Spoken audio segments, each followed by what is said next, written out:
commode, o, di, papuntahin mo lang sa paharap ng galoon, mag-lean sa forward, o, dilinisin mo. Kung dudukutin mo yung pit ng pasyente, pang ganoon. Para pa ganoon. Nakasa commode. Doon lang. Ay, isulit mo lang. Pauusulit mo na ng kapraso. Minsan, okay, yung patient, ay, nakakateter yung patient. Kailangan mong kumuha ng sample ng urine. Sa ko, kuha. Yung sa ano? Sa may bag. Sa baba ng urine bag, meron siyang takip.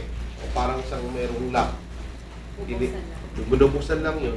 Kuha ka sa sample. Siyempre, infected yun. Nakakateter na. Maghapot magdamag na lang doon yun. Pero kung sabihin natin, ikaw mismo ang kukuha ng inyong ihi at ilalagay mo sa specimen cup, anong ihi ang kukunin mo? Yung huli. Huli ba? Huli ba? Huli. Gitna. Gitna. Gitna nga. Yung tinatawag mid-catch. Kasi yung unang labas ng ihi mo, marumi yun. So, yung gitna. Tapos, pipigilan mo muna ng konti. Tapos, kukuha ng wiwi. Pupunuin yun. Pag konti lang, ay tanggapin ng mga medtech. Suplada yung mga yan. Kailangan nyo ba talaga marami? Mga 5, 6, 5 na kalahati. 5 ml. Pero minsan iba ayaw yung kalahati lang na gano'n. Kasi sir, marami pang test kasi ginagawa. Pag maraming test. Pagka drug test din, kailangan din yun. Diba? Pero minsan naman, pag feces, uho ng patient. Of course, kailangan may gloves ka. Pag wiwi, uho, body substance isolation yan eh. Dugo, kailangan naka-gloves din yan. Diba? Saliva, ngipin. Dapat naka-gloves ka. Pag uho, gano'ng karami? Kung natanong na natin doon sa medtech, Madam, how many? How much? Oo. Oo. Ano lang sa kapra, yung sa stick na ginagamit. B-size. B-size. Kaya lang minsan kasi may nagbibigay ng buo. Pero actually, inaccurate din kasi minsan yung result. Kasi hindi mo alam saan part yung may parasites na ilalabas niya. So okay lang rin na malaki kasi doon kumukuha eh. Sa ibang part. Sa ibang parte. Lalatag na yun dyan. Haba. Tubol.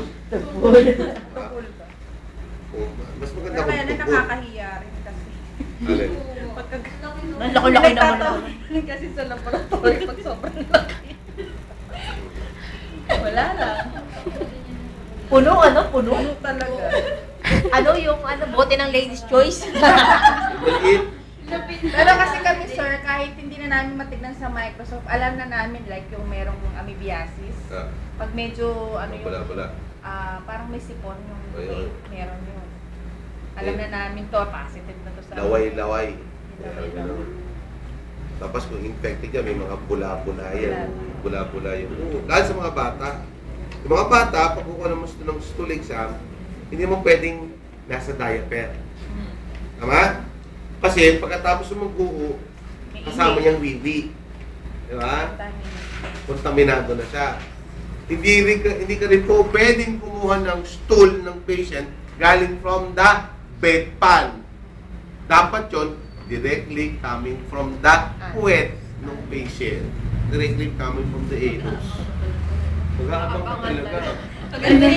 Sir, yung scotch tape swab. Nalagay mo sa tongue pressure, nakabaliktad yung tapes, gaganon sa petit process. Yun ang ilalagay sa slides. Ayun. Sa bata. Depende kung papayag yung mga Depende sa request. Depende May kung request na papayag scotch yung tape ano. swab or stool exam na. Mas Yung, marami kasi. yung actual, yung napupo, saka ikaw kukuha. Oo, kumukuha ka. Sabihin mo, yung mga medtech talagang ayaw. Oo, tumal mo naman ako, hindi ko Ayaw kuha. talaga. Gusto ng medtech. Bigyan na lang. Mga may anak na baby, tapos matatapan yung mentek Oo, ayaw. kasi gano'n sabihin na.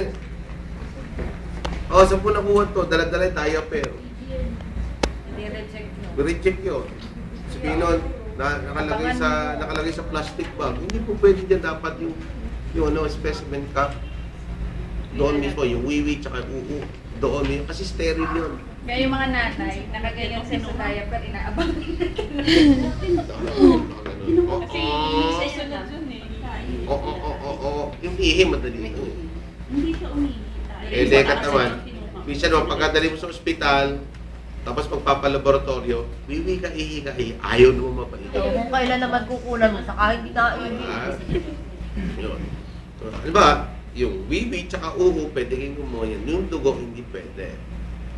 Yung plema ng patient, yung mga patient with pulmonary problems, pero silang specimen or sputum cup. Sputum is plema. Pumunta kayo ng Veterans Memorial, meron kayong mga nakita doon na sa Silaling, mga matatandang may mga emphysema, mga pulmonary problem, punong-puno yung kanilang baga ng mga plema. Kaya meron na silang cup doon.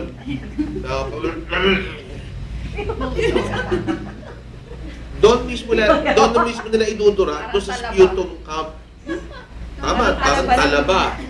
Gano'ng kataas yun, sir? Pa yung isang cup na ganito. Puno. Isang baso mga 250. Ay, Kasi, may ano, yung napupun... Di ba sir, yung pulmonary, yung pangtanggal ng problema sa bagay, di ba may Suction. Suction. Oo.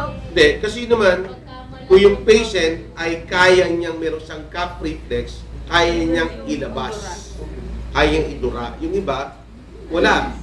Kaya kailangan isakson. Kaya yun pa, kaya pa naman nilang ano, kaya ilululuwa niya, meron silang mga oxygen, may mga oxygen yun, may mga, tawag namin doon, mga scuba diver, lahat yan, lalaki ng tangke na, gano'n.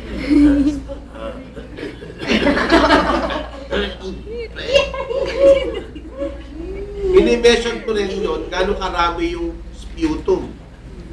Diba? Anong kulay? Anong kulay? Violet. Violet pa siya o Microviolet. Yung mga violet. Parang violet, green, yellow, o purple. purple. Bakit? Pag kami sabihin parang purple o parang red, black, something, mayroon hindi pa sila yung dugo. Yung dugo na yun doon. So, yung isa parang, pag inuubo, may kasama raw dugo. Diba? Pero sir, hindi lahat. Lahat ng Wala. hindi lahat ng maano nang may dugo ay ano na TB. yung PTB. Kasi nag-duty ako sa ano eh sa Lang QI. Ah. Sa QI. Ah. Akala ko lahat ng ano doon eh may TB talaga. In-examine namin may dugo. So negative siya sa TB. Oh, kasi minsan, Doon pala nagastos. gasgas dito. Oo nga. Yung parang sa akin. Sabi ko, Sa bakit ano? ako buko? Ba't may dugo nun? Hindi kaya may tama na ako. Tapos pagdating ko rin sa, di ba sir, kapapa-x-ray ko lang nung sa first aid. Abay, x-ray na naman ako. Sabi ko, alam mo. Pagka ganun dadalhin mo na lang yung x-ray. Eh wala pa nga, hindi pa binibigay sa baba, di ba, nung time na yun. X-ray na naman ako. Niluluto, ano. Ba't ko yung... Sabi nun, yan, mga pulmonary, patients with pulmonary problems. Siyempre, hirap silang bumangon, tumagilid, umupo. Kahit na konting lakad lang o konting itaas mo lang yung patient, i-high powers mo lang sa o semi-powers position, nahihirapan ng huminga. Bumabagsak, tumataas ang BP nila. Pag inupo mo, sitting with legs dangling, paglakarin mo yan papuntang banyo, hinihingan na yan. Kahit yung paliligo, kahit yung pagtututbrush, hinihingan na yan. Kaya, yung mga patient na to, kailangan ikaw mismo ang mag-manage yung hindi nila kayang gawin. Okay? Ano pa? Questions? Ano? Alam nung ano? Parang nung